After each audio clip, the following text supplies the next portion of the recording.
militia holds an open house and family day with food and activities, including a rifle shooting contest. Fox News' REUTERS was in Livingston County to hear their message. More than 100 people gathered at this Livingston County park, many of them members of the Southeast Michigan Volunteer Militia, and they have one message they want the rest of the nation to hear very clearly. They are not violent people, and they have nothing to do with that fringe group known as Hutari. They're men and women.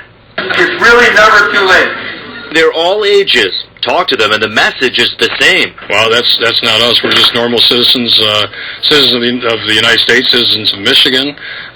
We're just here to defend the Constitution and the rights of everybody. That's not us.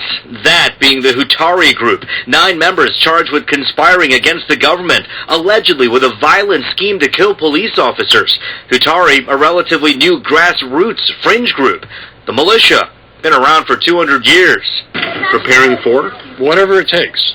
Our main goals is to prepare for disasters, whether it be natural or man-made, crime, invasion, and tyranny. Level 1 preparations mean guns, ammo, food and water, survival 101.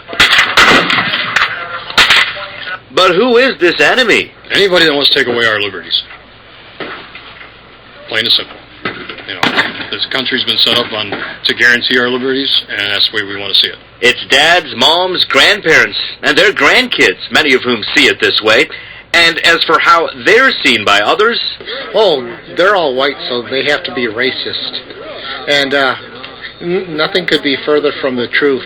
Truth in numbers, 200 members and counting, minorities included. We've got members that are half Filipino. We've got members that are married to people from Asia, from Europe.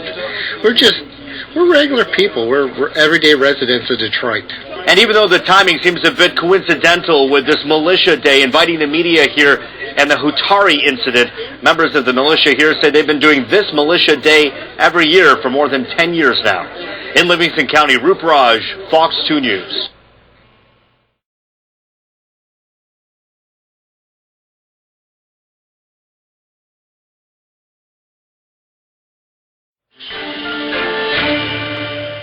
When 9 members of a private U.S. militia group that called itself the Hutari were arrested in late March in Detroit and charged with seditious conspiracy, you might have thought that the events would lead other militia groups to kind of lie low for a while and avoid the spotlight. You'd be wrong. Less than a week after the last of the Hutari were apprehended, a group called the Southeast Michigan Volunteer Militia held its monthly paramilitary training exercise right on schedule in a public park, just a few miles from where the Hutari allegedly hatched their plot and where many of them were arrested. A week after that, the Southeast Michigan Volunteer Militia hosted its annual open carry picnic and shooting contest for kids and adults. The media was welcome at both events, and REUTERS was there. To some, the back-to-back events were a provocative, frightening display of America's armed lunatic fringe, which took place just days before the 15th anniversary of the Oklahoma City bombing, an attack carried out by militia sympathizers. To the militia members themselves, however, the training and picnic were normal and all-American.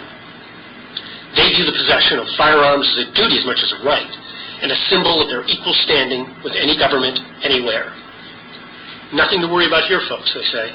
The Anti-Defamation League, a U.S. civil rights group, disagrees. They estimate that the number of organized militia groups in the United States has quadrupled since 2008 and may now have as many as 6,000 members nationwide. That makes them bigger than the Ku Klux Klan, long the U.S. civil rights movement's biggest concern. In U.S. election year, where hostility runs high and the rhetoric has become shrill, these private militias with their military-style uniforms, weapons, and exercises represent a growing and increasingly alarming riddle. Are they officious but ultimately harmless patriots training to provide an unpaid and entirely defensive public service sometime in the future, as they insist they are? Or are they dangerous extremists whose conspiracy theories and paramilitary training make them a ticking time bomb in the current volatile environment? In a country where gun ownership and unpopular ideas are both constitutionally protected, a country with a long, bloody history of gun violence often associated with those ideas, that's a big question. In Chicago, I'm James Kelleher for REUTERS.